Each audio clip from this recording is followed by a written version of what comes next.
In this video, I will show you how you can add the clock widget to the home screen of your Samsung Galaxy S26, S26 Plus, or the S26 Ultra. Now to add the clock widget to your Samsung phone, just tap and hold on the empty space on your home screen, then tap on Widgets. Now from here, just scroll down and tap on the clock app.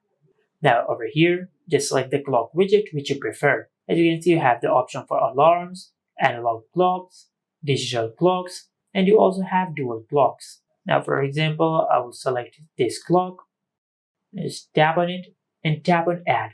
Now you can increase or decrease the size of the widget by just dragging the widget using the handles over here.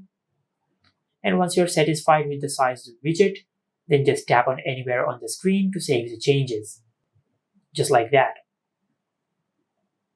And this is how you can add the clock widget to the home screen on your Samsung Galaxy S26, S26 Plus, or the S26 Ultra. Make sure to like, comment, and subscribe. Thank you for watching.